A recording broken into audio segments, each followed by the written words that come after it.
Episode of the Balanced Growth Show live. I'm your host, Dr. Travis Perry. Welcome, and wherever you're joining us from, YouTube, Facebook, LinkedIn, we're excited to have you to talk about balanced growth. We have some great discussion ahead, topics, and even a fantastic and really incredibly talented Beverly Rogers, who's going to join us later, and we're going to discuss balanced growth with her business. So first, I want to talk about this concept of financial balance. For years and years, I was a financial advisor and financial coach. That is how I grew my business. That's how I got into this whole idea about balance in the first place. As a financial advisor, I had my own ideas and thoughts about money, how it worked, and how it didn't work. In fact, that whole background of what I grew up in, with my father being a family business, the health concerns of our family, and the struggles that my mom and dad had with money. Quite honestly, it was the only topic that I really felt my mom and dad were not congruent on their entire married life. And it brought a lot of stress to their marriage. It brought a lot of stress to my life, I think, as I internalized this some years later. I've been able to deal with it, get past it, and move on, and really help others. So, as a financial advisor, when I started to help people with overall financial plans, I started to see couples that just didn't see eye to eye. I also was listening to Dave Ramsey on the radio, which you may or may not agree with anything he says, or you may be a devout disciple. Like, there's really no in between, is what I've discovered. But I've listened to a lot of his shows, enough to hear people call in and say, Dave, I've started your program, but it's not working for my husband. He's been not wanting to talk about it. And Dave's quick answer was, you guys aren't on the same boat, so it's not ever really going to work out. Unfortunately, I've heard Dave give some really bad advice live, to audience members, to show contributors that have come on to get some advice from him about their marriage. And I've read his book, which I actually do have on my bookshelf, and the principles in there are sound for getting out of debt. They really are. The problem is the marital side, the relationship side of money. So as I was grappling with what the gurus are saying and how I can help my own clients, I started to see a lot of this show up. I'd see couples fight about money in my office. I'd seen them come back after not being, taking the advice, and how that's affected their marriage. And I've seen people divorce, separate, over what I thought were money related problems. Now, money is cited as the number one reason why individuals divorce. However, as I studied my master's degree in psychology and then my PhD in marriage and family human development, I really looked at this question: why? Why do couples have such problems with money? We know this. We know that money is the number one reason that couples fight. Period. We also know from research by Jeff Dew, he was at Utah State at the time, who cited that couples argue more passionately about any other topic. Money's the number one topic, that they fight about more than any other topic, including sex, in-laws, parenting in general, just all of these topics. So why? Why is money so divisive? Well, Klontz, Kohler and Klontz, they wrote a book that has been very influential in this space. And I've used it actually to teach at a university level about your financial scripts. They really coined this term, financial scripts.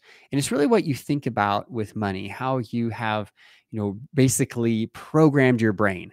I don't believe it's anything new. I think it's how they had, transcribed it and then researched it to try to find what type of scripts are there. I'm not going to go deep into those scripts, but I use that to kind of better understand why couples are struggling.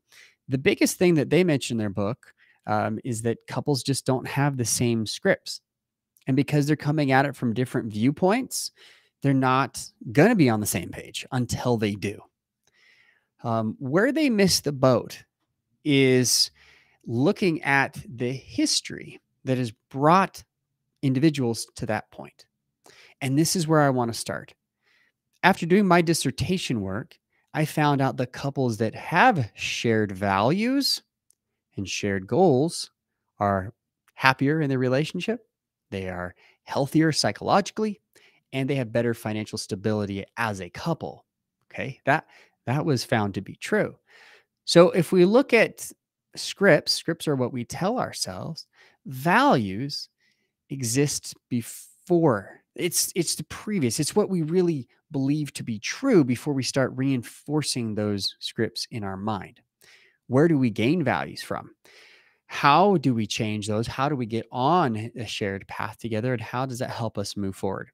In 2019, I actually toured the country at FPA, at NAFA, NAPFA, and several other, industry groups like Guardian, Mass Mutual, New York Life, Northwestern, and gave speeches on this exact topic that I called the relational finance gap.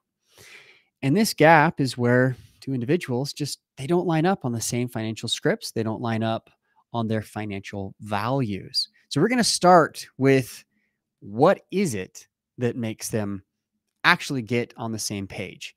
And to kind of go back to that previous thought that I want to finish, that is that, wow, money is the number one most argued about topic, and it is also the most contentious and heated topic.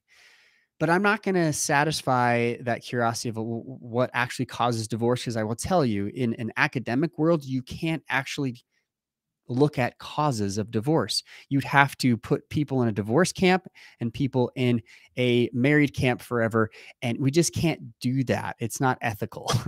But what we can infer is what are some of the problem areas, and then it infers that because this is the greatest problem area, that maybe that is causing some of these issues, right? There's a whole lot of other things that we can unpack academically that I don't want to spend the time on, but we do know it's one of the biggest issues. So we're going to go there, and I found this to be true as far as I've coached individuals with their money. They're not able to achieve their goals really until the two of them have financial balance in their marriage. So I'm going to focus more on what the strengths-based side. What do great couples, what do strong marriages have when it comes to finances and their money? So that's what we're going to focus on right now. And we're going to be looking at three main things. Number one, we're going to analyze financial history. Number two, we're going to look at financial present. And then we're going to look at the financial future. Financial history. This is where the values are formed. So I started this segment with talking about my own parents and my life and growing up. My parents had a lot of stress around money. So what did that do to, a 12-year-old kid who wanted, mom and dad to help him with this or the other, or needed money for a camp, or started to buy video games or bikes or whatever it was? Well, I was now looking at my parents' example. And I like to do a little genealogical exercise when it comes to history of money, because we most of the time have gained financial knowledge from our parents, grandparents, siblings, the people who are closest to us. So I like to go to parents first. If you think about it, what did your mom or your father have as far as financial values? What financial values did they teach you? Were they money pinchers? Were they very stingy with their money? Were they very much givers? Were they hoarders?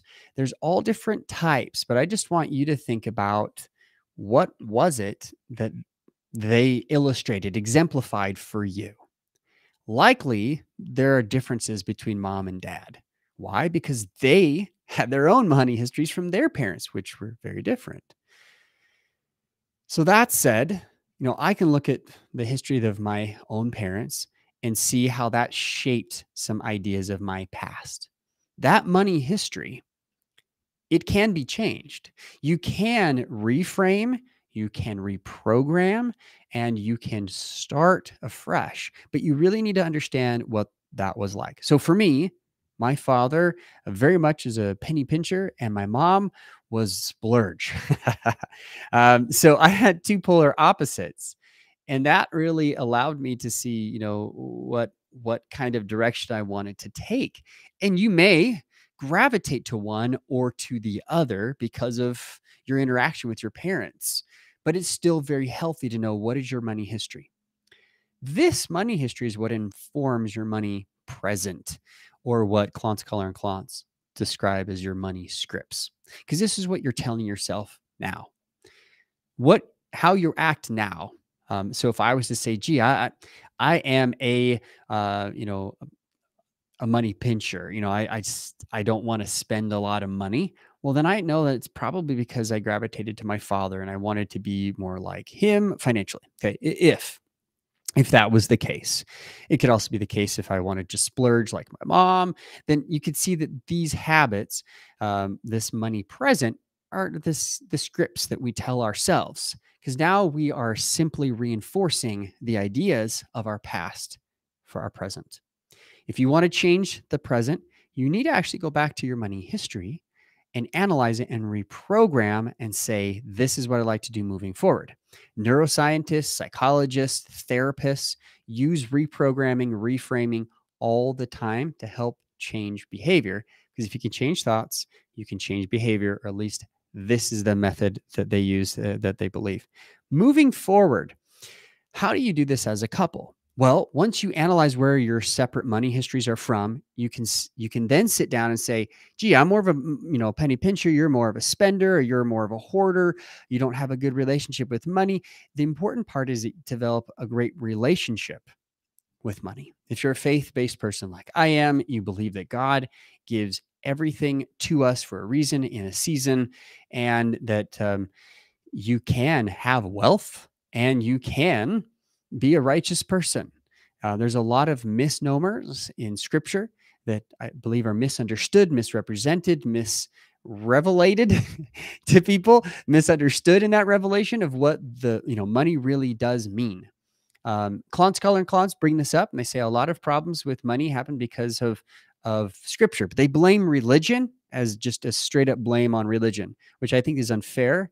I think it's individuals and their understanding of what the religious practices are, especially in the Bible and the New Testament. There are a lot of parables that Christ teaches that are misunderstood. I'm not going to unpack that. I'm not your pastor. I'm not your religious leader, but I would suggest that if you know that that's a problem for you and your religious values don't match up with what you believe financially, then you need to really take a hard look, and maybe there's a misunderstanding there. Okay. But I've spent years studying prosperity scriptures in all the scriptures. And it's a fantastic exercise. Look up anything that has to do with money, prosperity, and you will find principles that God has laid out that I call loosely, and many call loosely, the law of the harvest. What you sow is what you reap. So if what you're sowing in your financial, history, in your financial present, and your financial ideas of present are not aligning with what you would like to receive, then that's the problem right there. Getting on the same page as a couple requires the two to look at each other and say, gee, this is your money present or script. Here's my money present or script. This is how we're different. How can we align? How can we change our thought patterns to have healthy money scripts or money, present, so that you can move forward? Third step is to actually enhance your money future by creating shared financial goals. Now, there's a whole lot of, hullabaloo about, well, do we have joint accounts or separate accounts, or who manages what? Quite honestly, the research that I have seen, that I have studied for years and years, says it doesn't really matter, A, who manages the funds, B, if you had shared or not shared accounts. My loose advice on that is that if you're married and your first marriage, everything should be shared or at least joint so that there's no financial promiscuity. Okay. There should be some value alignment there and some trust and build up. Those that are, maybe second or third marriage and they struggle with, well, who might get the fortune once we're gone type of a thing. I can understand your long-term assets being separated, but still what you're working on now, checking account, savings account, the things that you're building together as a couple, again, joint. That doesn't mean you can't have, a personal account that you're in charge of that your spouse doesn't use, but your spouse should have access. I have a client who informed me that they were divorced because his wife took $500,000 and didn't tell him. Like these are problems. These are real issues. Money isn't the issue. The root of it is trust. The root of it is, relationship commitment. And that it's a mix then later on about how the financial component works with that. So if you want to increase your financial intimacy and balance, have shared financial goals. Look forward to the future 5, 10, 20 years of what you want to create together. In my Achieving Balance course, my Make Time for Balance course, we talk all about how to set goals in every area of life. I believe working backwards is the best. Where you want to get to by the end of your life. Now let's move backwards. We'll do that as a couple. Talk about the end of your life together. Financially, what is it that you want to acquire, give, provide for your children or not? And then work backwards. 5 years, 10-year, 20-year goals that can get you to where you'd like to be. I'm no longer a financial advisor.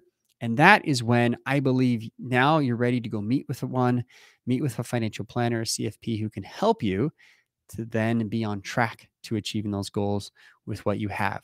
But oh my goodness, the difference between couples who are on the same page, who meet with a financial advisor, a financial planner, estate planning attorney, accountant, whoever, versus the ones who are not. It is a great difference. It does everyone a service involved for you to have that financial balance. Those are the tips today. And to summarize, analyze your financial history, look at your financial present and where that financial history has created for you those financial scripts. And then moving forward, get on the same page financially speaking, script wise with your spouse and create shared future goals. Hope this was helpful. Share this with someone who might need it. It is a topic of, very much a lot of varying opinions and discussion. I'm so glad that I have a lot of research to back up what we've been discussing today. And I am actually making this part of my Balanced Growth book. This is part of the Balanced Growth method. And the reason why, because we can talk about scaling, growing your business all day long. But if your financial history, your financial present, or your financial future is not allowing you to keep the money or use it the way that is aligned with your values, you're going to feel out of balance. Again, hope this was helpful. Thank you for being here, for listening. Your host, as always, Dr. Travis Perry. Until next time, remember, live life on purpose. All right, segment number 2. We're going to now introduce a very special guest. She's here to talk to us about a slightly different topic. We've been talking a little bit about here in the live session about financial balance. Not that these don't align, but I do think there's actually a lot of alignment. I believe that your health is your wealth. And I would, put words in Beverly Rogers' mouth, who we're going to be able to interview today and get some thoughts. And she's going to be asking us some thoughts here on the show. Happy to have you chime in and give your opinions here live. But Beverly is an exercise and health professional. She's a personal trainer, physicist, and people manager. And she is been so gracious to spend some time with us today. And welcome, Beverly, to the Balanced Growth Show live. Hi, yes, thank you for having me. So, as Dr. Travis mentioned, I am Beverly. So, I come out of about 14 years of experience in corporate America, 3 different companies, that the last one for about 9 years. And one of the prevalent common threads I see among working professionals and leaders is that they often thrive in their careers in so many areas of their life, but they neglect at the cost of their health. And that seems to be the one piece that is neglected. And yet research studies across the board now are in agreement of the result that 80 to 90% of chronic diseases are preventable by lifestyle choices. So essentially, typical clients that I work with would be people who've tried a diet in the past that either worked or temporarily, and then they gained the weight back. It didn't work at all. They're frustrated. They think it's their willpower. They blame themselves. Or some people just don't know where to start. The health industry these days doesn't make it easy. The modern American diet is pretty flawed. And if you don't know where to start or you're confused, the number one thing I hear too is I just don't have time. I feel like I'm doing all the things, but not doing anything well, or, and at the end of the day, what I help people do is prioritize their health. That is pivotal and essential to how we show up, whether it's in your career, in your relationships, or pursuing your passions and your priorities. So that is the goal of my clients. And it's very focused on mindset. Because if I tell you what to do, you'll do it until you don't, but you actually have to think about it. And you'd be surprised what we can learn from our food behaviors. What we put into our body, where we spend our time, as you're talking, where we spend our money is a reflection of the value that we place on ourselves. Does that have a return on investment? And so I'm very passionate about this. And, I launched a company called Core Level Lifestyle to help people one-on-one through coaching prioritize their health so that they can show up at their best in every area of their life. Love it. So good. Now you're somewhat of a cross-trained professional where you're a physicist and, a health trainer.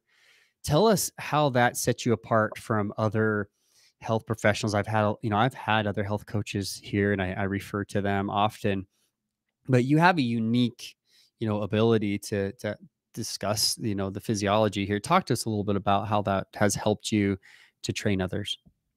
Absolutely. Yeah. So having some experience in corporate America, I think helps me as I'm targeting working professionals, leaders. I can't do what you do, and we need everybody to be at their best on all levels, because I'm going to need your help and you're going to need my help, as we move forward. But as a scientist, a problem solving approach, I love to use science, actually explain what's happening in your body when you consume excess glucose, what's happening when we consistently over time consume trans fats. And one of the primary obstacles that I hear from people is that, oh, I'm just lazy. I'm not motivated. And in reality, there might be something to that, but do you do other things that you don't want to do, like brushing your teeth, but you still do it? So you can create habits there. But I think it's also more, your body is probably lacking energy. And the last thing it wants to do when you want to go work out is expend more energy if you're already deprived of energy. And so it's helping people understand what's happening to their body, that it's not their fault entirely, but we do need to take ownership and create awareness around what we want to change. Love it. This gives us some context into what we're about to discuss on the growth part. You have a unique ability to come at, changing lifestyle, not just diet, but lifestyle, from this cross-trained perspective. Talk to us a little bit about how you've built your business and where you're at business-wise currently. Sure. So I've been coaching informally, mostly through groups at my church, for about 8 years. And I had enough work-life balance that I was able to do my job, do it well, not compromise anything, deliver quality, and then go off in the evenings and lead some of these groups. I've done groups anywhere from women's leadership to addiction recovery to healthy eating and body renovation type workshops. And after I took a promotion as a manager, I had to dedicate more time and my responsibilities at work. And it kind of just made me realize my heart was in empowering people, seeing them believe in themselves, helping them thrive and take care of, their health so that they can show up and be productive and more effective at what they're doing. And so ultimately, I was leading a women's personal and professional leadership group, and a girl from there asked me to personally coach her one-on-one in eating and exercise. And after that was a year ago only, actually. And after that, I was like, I'm made to do this. I have to do this. And so, just inherently another friend who's a personal trainer referred someone to me, and I got it, and so things started rolling of like, I am made to do this. I got to go for my purpose. And so that So ultimately cool. led to me starting an actual business. Love it. So this is actually key. And I want to point this out.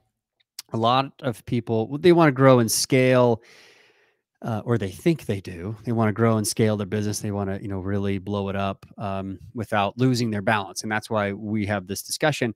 But what you just mentioned there, one of probably the biggest pieces is it a passion? Like, is this just for money, or is it actual passion? If it is your passion and it is your purpose, I think those two should align. Like, this is your purpose and you really love doing it, then you're going to be successful. You're going to be successful. You're even through your failures, right? Just because you're so dedicated. So that is key. I also think key to this, something you mentioned but didn't mention, and that is women's groups. That's probably your target audience. I don't know. I didn't even ask. But is that your target audience, Beverly? Is it women, probably middle-aged, who are like, all right, I want to get my health in check now, right? They want to get back into shape or into a better shape. Excellent. Yes, women about 30 to 65 is my target audience. Perfect. So she knows who her target is. She has a passion for this, and it aligns with her purpose and values. So that said, what is the big question that you might have? What would you like to ask here live on the show that could help you to, scale, grow this without losing the sense of balance that you do enjoy now? Yeah, so I'm at somewhat of a crossroads right now where I have a pretty vast network from all the groups that I've led. I'm involved in my church and I go to Starbucks to do work and the gyms.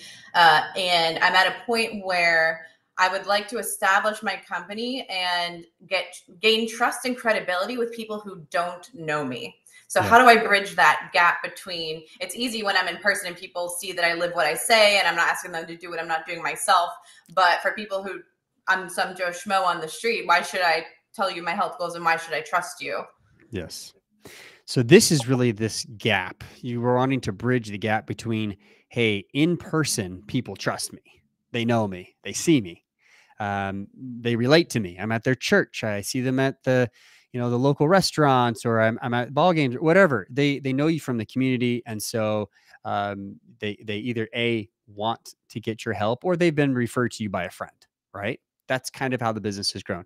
I will tell you that most financial advisors and other entrepreneurs I meet, very, very similar. Their number one source of business growth is referral. It is meeting in person.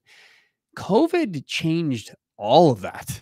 It changed everything. Now, there are people who all they have done beforehand was work online and, train online and do Zoom and have courses. And that can be something that you do. So I would actually follow up to, when you're doing coaching, is it mainly in-person instruction, or do you have outside resources for them to utilize when you're not training them one-on-one? Right. And that's something I've thought about that's not currently happening. So right now I offer one-on-one coaching, and I'm aware in terms of scale, that's not going to be sustainable. My goal is to get to a certain target there. I genuinely am excited to help people in this area, but I want to reach more people than one-on-one. So I would look into digital courses and things like that, but I need to generate a little more surplus before I can invest back into that avenue. Yeah. So totally understand. Here's the solution to that.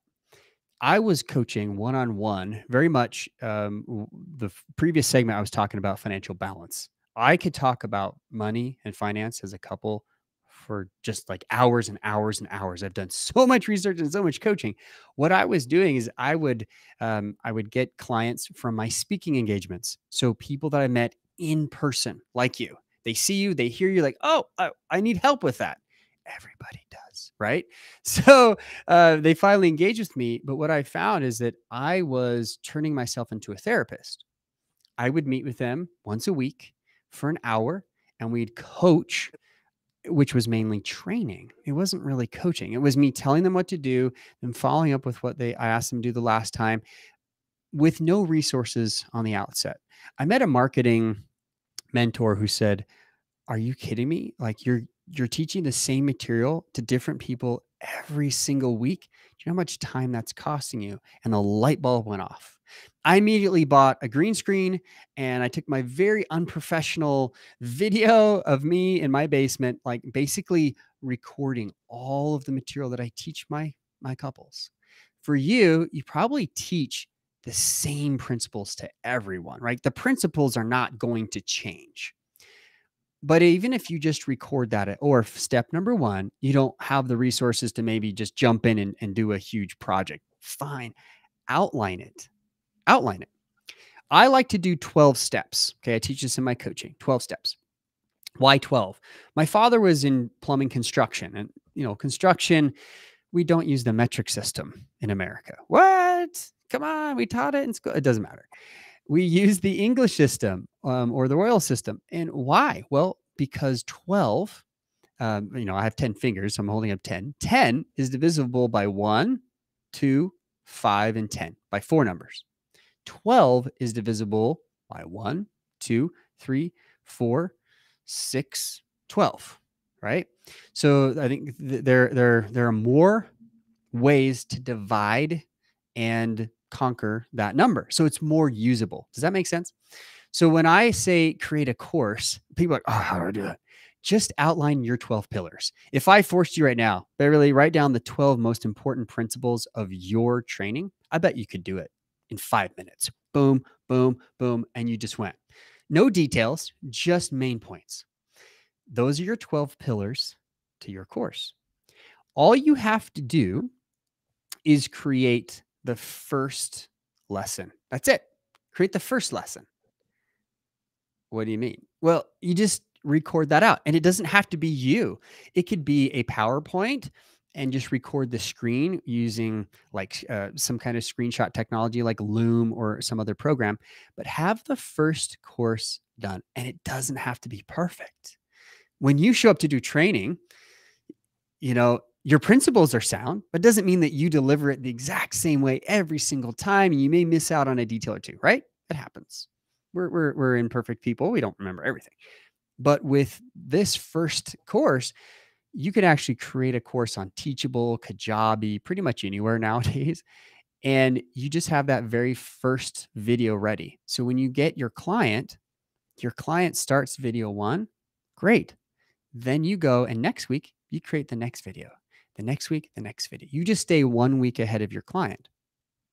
By the time you're done, your client actually paid you to create the course. Boom. Now, that sounds easy.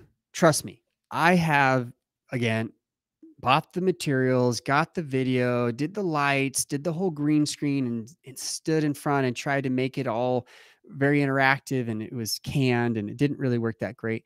I also hired someone to help me build out an entire course, only to find out that it didn't sell. So this is why I say, do not do that. Don't create an entire course only to find out that it's not going to sell. What you want to do is, as you grow and scale it, is you want to have that there ready. Right now, psychologically, you're a physicist. You understand a little bit of the psychology behind this. If you don't have something ready to go, you're likely not going to offer it to your client. Therefore, you're getting in your own way of scaling. Does that make sense? Absolutely. And I have to remark, I love what you said about the 10 and 12, because as a scientist, that's one of the biggest jokes out there. Where like, why do we not use the SI system? But yeah. And I mean, that's one lesson I've already definitely learned, is like those who wait for perfect weather, farmers who wait for perfect weather never plant. So don't, recovering perfectionist, don't need everything to be perfect to go ahead. I'll figure it out as I go. I'm passionate about it. But I love that because while my material one-on-one is a bit customized, there are definitely themes that emerge, like all or nothing thinking. I'm either all in or all out. I'm a success or I'm a failure. And that often leads to, stress, emotional stress, which then leads to emotional eating, or, everything is so related, interrelated with health. So that's a beautiful depiction, and like, breaking down the steps to actually get started in multiple pieces. And I think it's funny. one of the primary factors, obviously, that I hear from clients is time. And I'm like, if you don't make time, it's not going to happen. If you don't protect your heart, no one else will. And the same would be true for me. And I'm in the process of molding out how to start carving out time for content, because I know people need to hear what I have to say, and it can, change their life if they apply a few of these principles, truly. So that's really valuable. Good. I hope that's helpful. But I think, you got to look back just a little bit and look internally before you look forward. Right. And so I hope that hit home, like, hey, I don't have to have the whole course done. You can have the very first part. Then you feel confident, right? And you're like, well, I have something. Now you can build it. So then this still doesn't help you to bridge that gap. It's just the psychological piece that needs to happen first. Then the second step I would suggest is that you take your personality. You're friendly, you're inviting, you're a great conversationalist. Take your personality to the web. Facebook Lives, webinars like this, get on podcasts, everything that you can to direct people your way. Because as they listen to you, as they're following us here, they're like, oh, I like Beverly. How do I find out more about her? And now you have an online brand. Really, your in-person brand is already nailing it. Like, there's no question. Like, okay, I need your help. Bam, ready to go. You have a thriving business. But to do that online, it takes consistency. What do I mean by consistency? You don't have to go viral every day. I've had a few viral posts that, for LinkedIn standards have done really, really well. Thousands and thousands of views. It's not like millions on Facebook or Instagram, but it's LinkedIn. So that has been helpful. I've never received a client from a viral post, though. Everybody thinks you have to go viral. No. What you need is to connect with ideal clients every day on said platform, Facebook, LinkedIn, Instagram, wherever your clients are. Connect with them and then consistently post. Consistently. What is consistently? Is it once a week? Maybe it's once a week, and it's a really humdinger. It really hits home. Or maybe you're posting every day and there's shorter bits of information that people can digest. Whatever fits your personality, Beverly, that is what's important. Don't be different online than you are in person. Just be your natural, loving self, and people will naturally be attracted. Not, I'm not saying like sexually or physically, but I'm just saying, like, in a business sense, they're going to be attracted to your personality. Russell Brunson talks about this a lot in your personal branding. And so if you need some resources on that, expertsecrets.com is a great book that I'd say pick up. Because if you're the expert, then the brand that you put off online is going to be there. Now, how do you do that specifically? I use LinkedIn 99% of the time to reach out to people. Our team does this.